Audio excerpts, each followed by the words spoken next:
Hoje o meu desafio é provar para você que a percepção de valor da sua casa não tem nada a ver com o seu financeiro. Então, bora aprender a decorar a sua casa gastando pouco? Levando em consideração que eu sempre fui uma pessoa que detesta gambiarra. E também que decoração é uma coisa muito subjetiva para cada pessoa. Por isso que às vezes não faz sentido você copiar a decoração de uma imagem, porque nem todo ambiente comporta a decoração que aquele espaço ali já recebeu. Importante considerar sempre o tamanho dos móveis, dos eletrodomésticos e dos outros equipamentos que vão ser utilizados ali no dia a dia. Essa dica que eu vou dar para vocês é uma das que eu mais gosto. Existem muitas... Ai, gatinho! Quem quer fazer parte do meu vídeo? Não, eu quero falar. Enfim, essa dica que eu tenho para dar para vocês é uma das que eu mais gosto. Existem muitas partes dentro da nossa casa que nós podemos reparar de forma definitiva. Não estou falando de gambiarra novamente, mas que faz uma grande diferença na sua decoração. Por exemplo, se você tem um móvel que está com os puxadores quebrados ou as portas desalinhadas, só de você alinhar aquelas portas e trocar os puxadores, já muda totalmente aquele móvel. Então, às vezes, você não precisava comprar um novo móvel.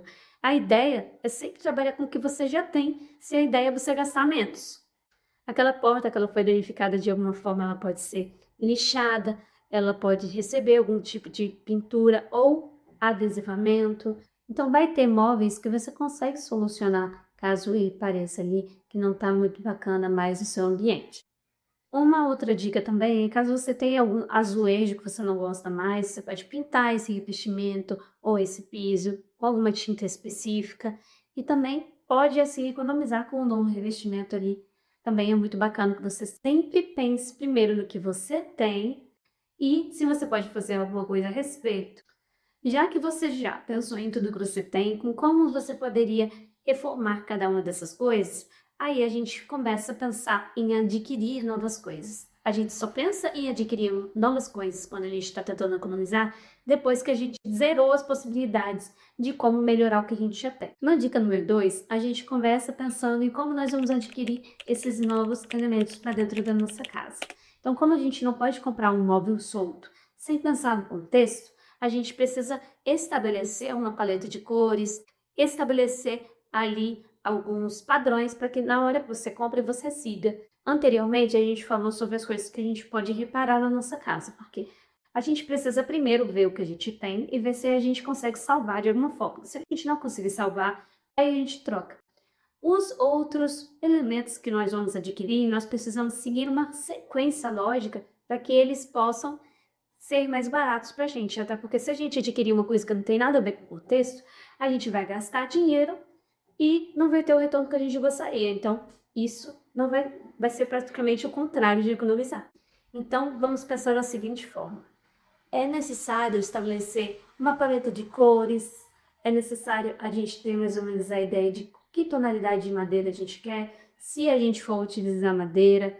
Por exemplo, as pessoas tendem a achar que madeira é tudo a mesma coisa, né? Mas vai ter, aqui é mais fria, aqui é mais quente, aqui é mais escura, aqui é mais clara, aqui é mais acinzentada. Então, são diversos tipos de materiais que você pode utilizar. Então você vai ver que na maior parte das vezes as pessoas não têm uma ideia exata de como isso funciona. Então estabelece uma cartela de cores, coloca mais ou menos a ideia das madeiras que você gostaria de comprar. As coisas precisam se encaixar com o todo. Você não pode comprar um objeto que não casa com tudo. Esse objeto que você está adquirindo, ele precisa ser complementar a todos os outros. Então, quando a gente tem essa compra intencional, isso valoriza mais o seu ambiente, compra tudo mais intencional. A dica número 3 é uma dica extremamente importante. Na verdade, ela está relacionada ao tamanho dos objetos. A gente falou sobre a compra dos objetos e como é importante a gente ter cartela de cores bem amarradinha, mas sobre o tamanho desses objetos, às vezes eles não comportam o tamanho do seu espaço. Às vezes eles são muito pequenos ou às vezes eles são muito grandes. Não é toda sala que consegue ter um sofá de 3 metros. Não é toda sala que tem que ter um sofá muito pequenininho, porque às vezes fica um espaço muito inutilizado. Então imagina uma sala pequenininha, um espaço quadrado ou retangular. Se você coloca um sofá muito pequeno, às vezes pode ficar ali um espaço inutilizado. Esse espaço inutilizado, muitas vezes, ele pode acabar sendo um obstáculo. Então, por isso que é interessante que a gente fez muito bem nos tamanhos dos objetos que a gente vai inserir dentro do layout. O sofá, ele precisa ser proporcional ao rack de TV, que também tem que ser proporcional à televisão. Então, tudo dentro da sala precisa ser proporcional. Então, se você tiver um sofá muito grande, ele precisa poder abrir, ele precisa ter um espaço ali para você poder utilizá-lo. Se esse espaço não existe, não faz sentido você comprar esse móvel desse tamanho. A quarta dica que eu tenho para dar para vocês ainda são as texturas. Então, o uso e abuso de texturas ali em seu ambiente. Por exemplo, a manta do sofá, uma esteira de palha, a textura dos vasos, também das plantas e entre outros paisagismos também, dos revestimentos, tudo isso já traz para sua casa um pouquinho mais de dinamismo e pode ser muito interessante para poder compor a sua ambientação sem necessariamente ter que gastar muito. A dica número 5 é uma dica que eu considero até meio boba, mas é interessante a gente falar sobre ela assim mesmo. É sobre a organização da casa. Mas quando eu falo sobre organização, eu não estou necessariamente falando sobre limpeza, porque às vezes você é até uma pessoa organizada, mas você não consegue deixar aquilo organizado da forma que você gostaria. Às vezes você tem um quarto com um armário aberto e não é sempre que você consegue ter controle de como vai ficar o seu armário. Muitos móveis e também equipamentos do dia a dia, caixas organizadoras e tudo mais, ajudam a ter esse visual mais organizado. Então imagina, você tem um banheiro com espaço para as toalhas estarem sempre dobradas, serem sempre da mesma tonalidade, não ter nada assim fugindo muito do comum. Se você gosta de ter exposto os seus pratos, seus conjuntos ali de jantar, tenham assim tonalidades parecidas, você puder investir em sempre pratos, toalhas, os jolos que forem mais aparentes, de tons mais parecidos, tons ali sob tom ou tons neutros, porque assim tudo que for exposto na sua casa fica visualmente mais organizado do que se tudo fosse muito colorido. A sexta dica fala sobre os tons que a gente utiliza dentro de casa. Quando a gente quer economizar, é muito importante que a gente sempre inclua tons neutros, porque eles são mais fáceis de combinar. Eu aprendi desde criança que às vezes quando a gente não está em uma boa situação financeira, a gente evita um pouco de comprar sapatos e roupas coloridas porque elas são difíceis de combinar. E a lógica é basicamente a mesma. Quando a nossa intenção é economizar, a gente sempre pensa em como combinar tudo junto de uma forma mais fácil.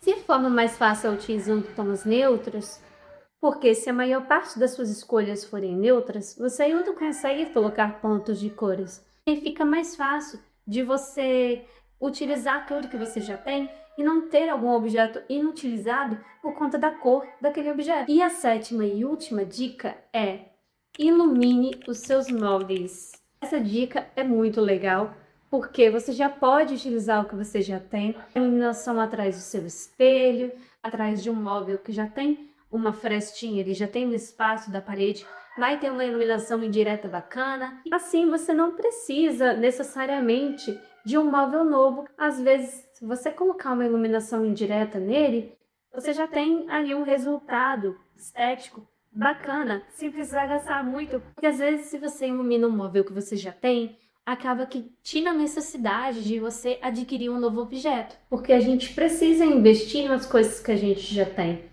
Se o objetivo é economizar, a gente precisa pensar no que a gente já tem e nas opções e oportunidades de deixar aquilo cada vez melhor. Eu vou deixar aqui embaixo na descrição alguns links com algumas marcas de fita de LED que eu conheço, que são muito boas e que são de qualidade.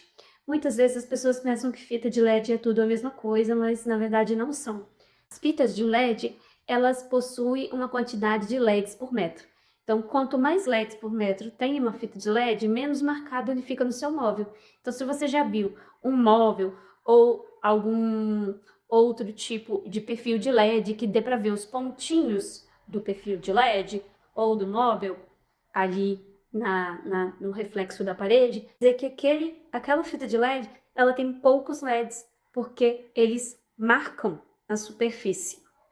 Por isso que eu vou deixar aqui de indicação fitas de LED que tenham bastante LEDs para que vocês possam colocar nos móveis de vocês, caso vocês tenham interesse em fazer essa mudança na decoração de vocês.